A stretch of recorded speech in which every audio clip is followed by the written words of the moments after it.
오늘 19페이지 어부사시사 윤선도 작품 보도록 하겠습니다. 윤선도 같은 경우에는 시조에서 가장 중요한 시인이에요. 고전 시가에서 두 명의 작가만 꼽는다고 한다면 가사에서 누구?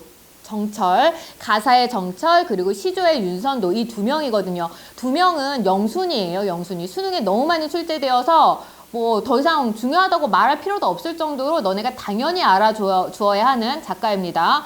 그 중에서 윤선도 같은 경우는 그래도 시조이다 보니까 문제 풀기가 좀 수월해요.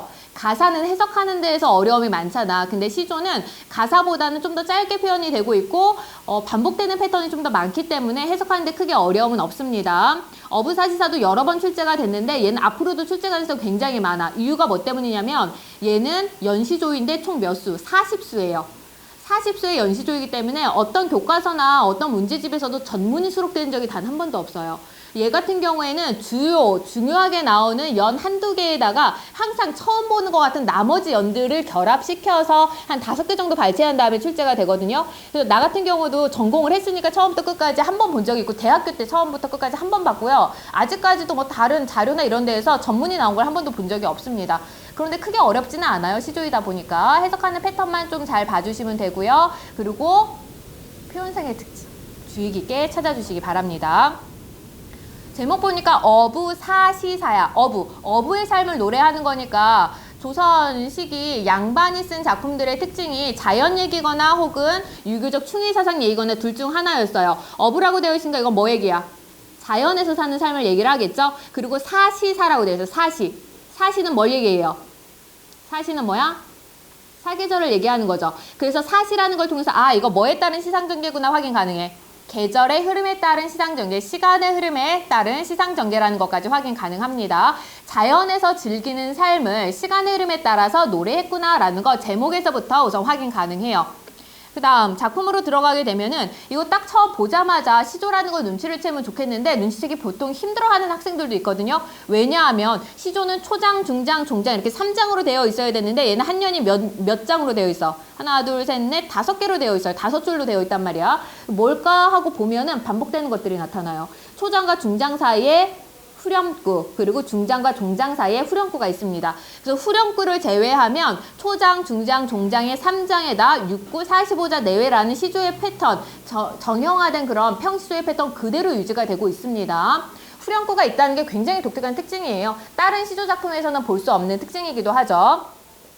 후렴구를 보면은 우선 초장과 중장 사이의 후렴구는 뱉더라 뱉더라, 이어라 이어라, 뱉더라 뱉더라, 닫들어라 닫들어라, 뱉더라 닫들어라, 이어라, 이어라 뭐 이런 식으로 나타나고 있거든요. 이게 뭘 나타내자면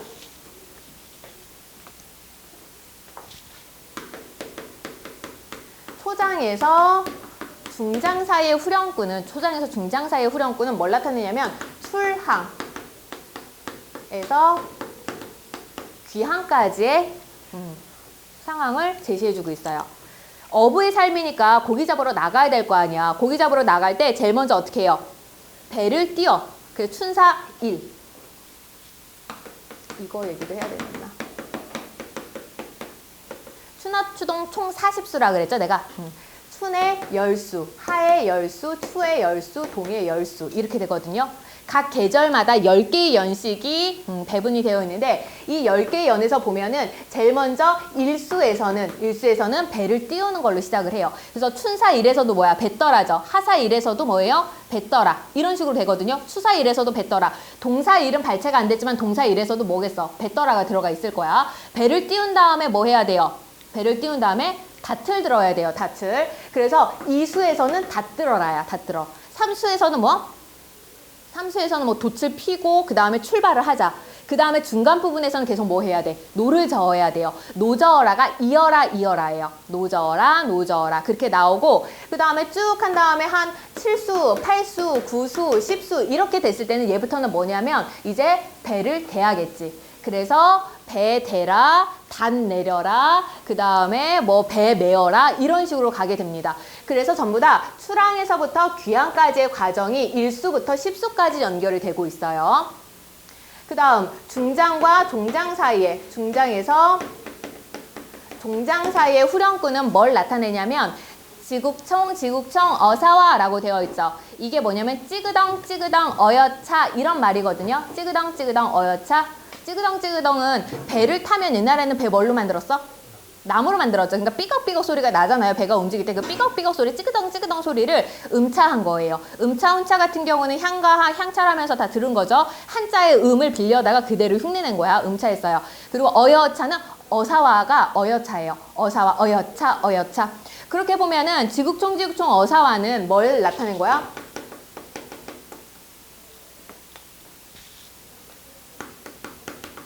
의성어. 배가 흔들리는 그 소리랑 그 어여차 하면서 뭐 어떻게 노젓는 그 소리를 의성화한 거거든요. 의성어를 사용해서 얘는 같은 내용 계속 반복이 돼요. 1수부터 40수까지 같고 똑같이 나오거든요. 변화 없이. 그러다 보니까 의성어를 반복해서 경쾌한 리듬감을 나타내주는 특징을 가지고 있습니다. 여기에서 화자는 어부의 삶을 살면서 그 어부의 삶에 굉장히 만족을 하고 있거든요. 플러스 정서예요. 그 플러스 정서, 경쾌함, 즐거움 이런 것들이 중장과 종장에 나타나는 그 후렴구를 통해서 확인이 가능합니다. 그리고 다시 말하지만 초장과 중장 사이의 후렴구는 출항에서부터 귀향까지의 시간의 흐름을 나타내주게 되고요. 그러니까 춘, 하, 추, 동 계절의 변화 큰 틀로 나타나고요. 각 계절마다 다시 어떻게 배를 띄웠다가 배가 다시 집으로 돌아오는 그 과정의 시간의 흐름이 중간에 다시 들어가게 됩니다. 그렇게 봐주시면 돼요. 우선 해석부터 해볼까? 성진아, 읽으시고요. 해석되는 부분은 해석하세요.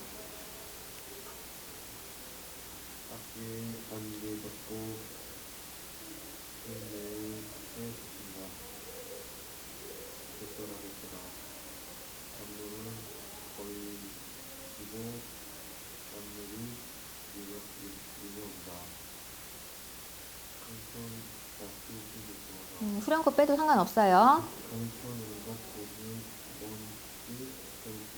네, 앞게 안개 걷고 뒷매에 해 비춘다. 밤물은 거의 지고 낮물이 밀어온다. 강촌 온갖 고지 먼 빛이 더욱 좋다. 앞호구예요. 앞호구에 안개가 걷히고 뒷뇌가 뭐야? 산이죠. 뒷산에 해가 비춘다. 아침이 되었어요. 그러니까 이제 뭐 해야 돼? 배 띄워서 고기 잡으러 나가야 되죠. 앞호구에 안개가 걷히고 뒷산에 해가 비춘다. 밤물은 거의 지고 낮물이 밀려온다 했어요. 밀려오는 물을 낮물이라고 해요. 낮물은 뭘까? 밀물이겠죠? 그러면 밤물은 뭐겠어요? 썰물이에요. 썰물은 거의 지고 거의 끝나고 낮물이 밀려온다. 밀물이 밀려온다.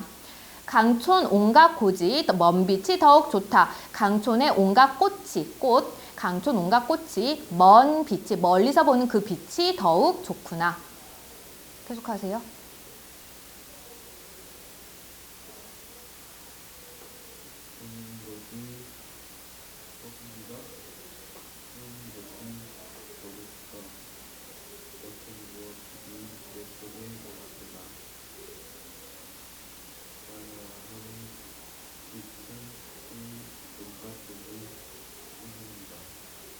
우는 것이 벚꾸기가 푸른 것이 버들숲과 어촌 두어집이 내 속에 나락들락 말가한 깊은 소에 온갖 곡이 뛰노나다. 우는 것이 뻐꾸기인가 푸른 것이 버들숲인가.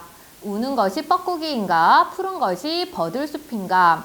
어촌의 두어집이 내 속에 나락들락. 내 안개예요. 안개 속에 나락들락. 안개 속에 들락날락. 보일 듯 말 듯. 말가한 깊은 소에 맑고 깊은 소에 온갖 곡이 뛰노나다. 소, 물이라고 해석하면 되고요. 너네 소라는 단어 다른 문학에서도 고전 시간에서 봤을 거예요. 어디서 봤어요? 세시들은 작품 2개 얘기하던데 나한테. 하나라도 제발. 소 어디서 나왔어요? 관동별곡에서. 혹시 기억합니까?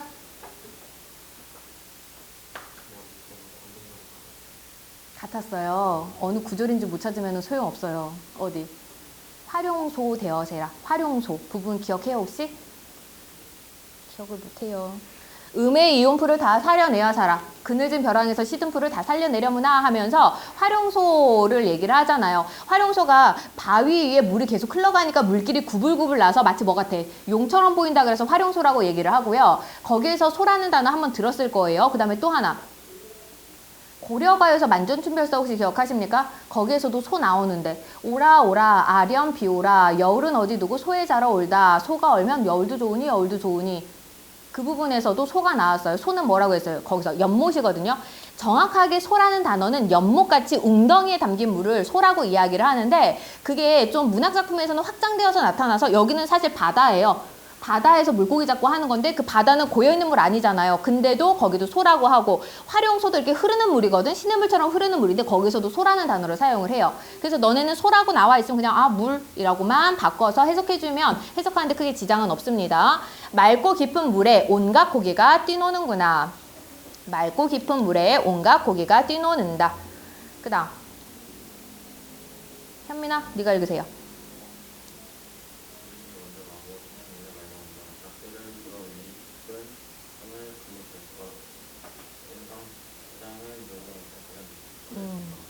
구준비가 멎어가고 시냇물이 맑아온다. 구준비도 너네 들어봤어. 어디서 들어봤어? 구준비.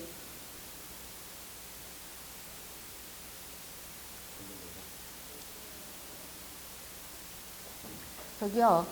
저기 송미인곡 해석해 주신 분 있잖아요. 송미인곡에서 나오지 않습니까? 각시님 다리약한형 구준비나 대소서에서 구준비 나왔었죠. 해석을 하면 뭐해. 기억을 못하는데 구준비 비 그냥 구준비라고 해석해도 되는데 정확하게 뭐라고 했어요. 장맛비라고 얘기를 했어요. 장맛비. 그래서 구준비 멎어가고 장맛비가 왜 하사예요. 지금 읽고 있는 부분이 여름이에요. 여름. 구준비가 멎어가고 시냇물이 맑아온다. 낚싯대예요. 낚싯대를 둘러매니 깊은 흥을 금 못할다.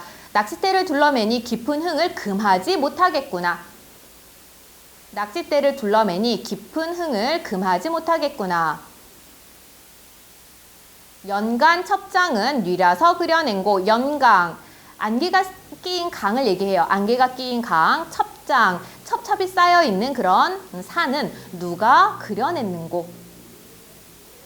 안개가 끼인 강과 첩첩이 쌓여있는 산은 누가 그려냈는고. 그림처럼 아름답다는 얘기겠죠. 연간 첩장은 나는 한자어 풀이를 해줬지만 너네는 그냥 연간 첩장이라고 해석해줘도 됩니다. 그걸로도 충분해요. 굳이 안 풀어주셔도 돼요. 현민아 계속하세요.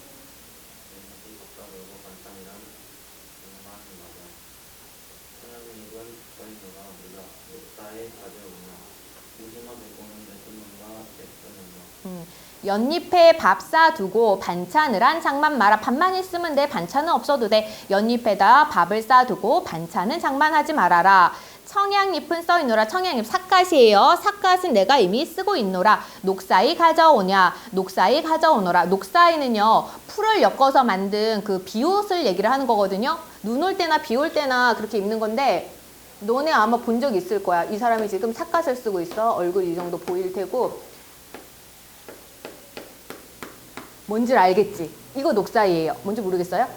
풀 엮어서 옛날 그림이나 사진 같은 거 보면 이런 거 입고 있잖아. 여기 이렇게 몸 있고, 여기 손 이렇게 나오고, 다리 있고, 이렇게 생긴 거. 이걸 녹사의라고 얘기를 하고요. 우리 이거 앞에서 한 번 더 했다? 어디서 했냐면, 강호사시가 맨 마지막 연 보면, 삿갓 빗기 쓰고, 바로 옆에 있어요.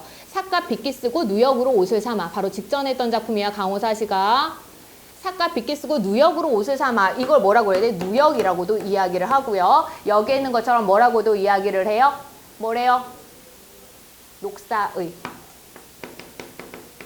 녹사의라고도 이야기해요. 풀을 엮어서 만든 비옷을 얘기를 하는 거거든요. 그렇게 보니까 딱 보더라도 굉장히 뭐 호화롭고 이런 차림이에요? 그거는 아니죠. 이렇게 풀을 엮어서 만든 옷을 입었다는 것 자체가 굉장히 소박한 차림새를 하고 있다는 얘기예요. 무심한 백구는 내쫓는가 세쫓는가. 무심 뭐라고 해석하면 돼?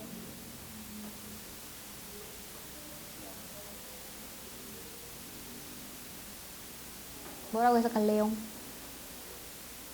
그렇죠. 욕심 없는 백구는 나를 쫓는 것인가 스스로를 쫓는 것인가 자기를 쫓는 것인가. 욕심 없는 흰 갈매기는 나를 쫓는 것인지 자기를 쫓는 것인가. 현민이 계속해.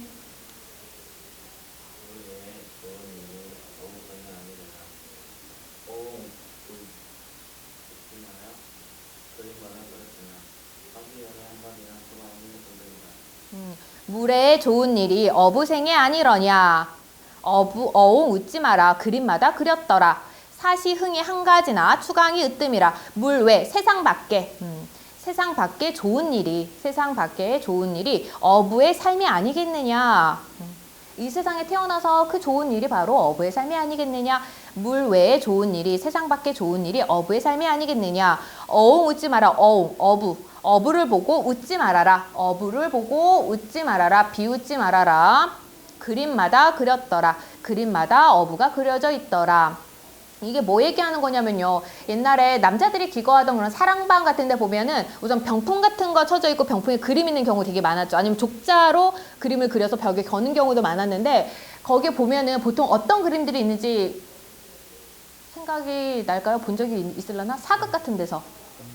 산수 풍경 같은 것도 많이 그려져 있고 그 다음 사군자도 되게 많이 그려져 있어요. 지조절개 나타낼 수 있는 사군자도 많이 그려져 있고 산수 풍경 같은 거 그려져 있을 때 조그맣게 꼭 뭐가 같이 그려져 있는데 강이 조그맣게 그려져 있어요. 강이 이렇게 밑에 그려져 있고 조그맣게 뭐가 그려져 있어요. 사람. 뭐 하는 사람? 낚시하는 사람이 그려져 있어. 이게 뭐냐면 이게 중국에서부터 계속 우리나라까지 영향을 준 건데 어부라는 게 실제 노동을 해서 고기를 잡고 먹고 사는 그 직업으로서의 어부가 아니라 관념적 어부라고 얘기를 해요. 관념적 어부라서 세속적인 욕심이 없이 자연에서 응거하면서 실제로 고기를 낚는 거에는 관심이 없고 그냥 낚시를 하면서 시간을 흘려보내는 그런 사람들 있죠. 세월을 그냥 흘려보내는 욕심 없는 그런 사람들의 모습을 관념적 어부라고 하는데 그게 그 당시 양반들이 추구하던 삶의 자세예요. 높은 벼슬을 가는 거가 중요하고요. 그게 아니라고 한다면 벼슬에서 물러나면 어떤 모습? 어부의 모습. 이 두 가지 중에 하나를 선택을 했던 거야. 그래서 조선시대 가사도 내용이 두 가지라고 했잖아요. 자연 얘기거나 아니면 뭐 유교적 충의사상 얘기거나 둘 중에 하나인 거예요. 자연 얘기일 경우 보통 어부가 그래서 많아요. 여기서도 어부가 그림마다 다 그려져 있더라. 그림마다 그려가지고 집에 둘 정도로 양반들이 가장 뭐 하는 삶이다? 추구하는 삶이다라는 의미예요. 어부를 보고 내가 이렇게 소박하게 초라하게 시골에서 묻혀 산다고 해서 어부라고 해서 나를 비웃지 말아라. 어부를 비웃지 마라. 그림마다 다 그려져 있더라. 사실 너네들이 가장 추구하는 삶이 아니더냐. 사시흥이 한 가지나 사시사철의 흥이 한 가지나 똑같지만 그 중에서 추강이 으뜸이라. 가을 강이 으뜸이다. 사시사철의 흥취가 한 가지이지만 추강 가을 강이 으뜸이라.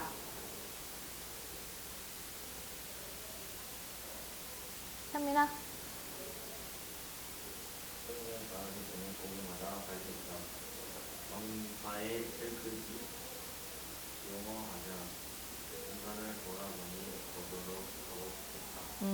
수국에 가을이 되니 고기마다 살쪄 있다. 수국에 가을이 되니 고기마다 살쪄 있다. 수국 어촌을 얘기하는 거겠죠? 어촌에 가을이 되니까 고기마다 살쪄 있구나. 만경증파의 슬까지 용여하자. 만경증파, 만이랑이나 되는 그런 깨끗한 파도에 실컷 용여하다, 즐기자. 만경증파, 만이랑이나 되는 깨끗한 파도에서 실컷 논일자, 실컷 즐기자. 이랑이라는 게 뭔지는 알죠? 이렇게 구불구불 하나하나가 이랑이에요. 그러니까 넓은 파도가 치는 구불구불하는 그걸 이랑이라고 표현하네요. 만이랑이나 되는 깨끗한 파도에서 실컷 즐기자. 인간 세상을 돌아보니 멀수록 더욱 좋구나. 인간 세상은 속세를 얘기하는 거겠죠? 속세를 돌아보니 멀수록 더욱 좋구나. 계속하세요.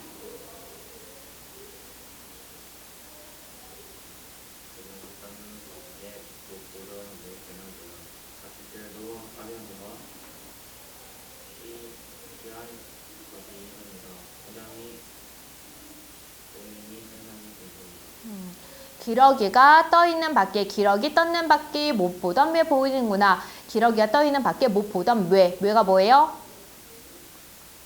산이죠. 못 보던 산이 보이는구나. 보면 계절 뭐예요? 춘사사라고 되어 있죠. 가을이에요. 가을이니까 하늘이 굉장히 맑아서 시야가 좋아지거든. 그거 얘기하는 거예요.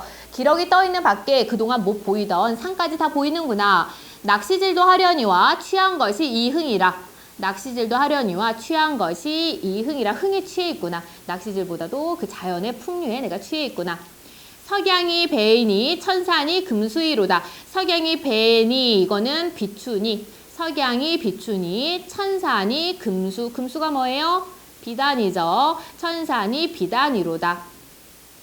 기러기 떠있는 밖에 못 보던 산이 보이는구나. 낚시질도 하려니와 취한 것이 이 흥이라. 석양이 비추니 천산이 비단이로다.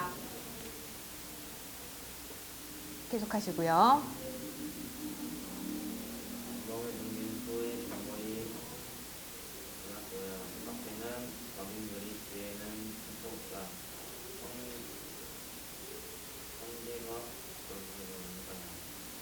간밤에 눈 갠 후에 경물이 달랐고야. 앞에는 만경유리, 뒤에는 천차복산. 선갠가 불갠가 인간이 아니로다.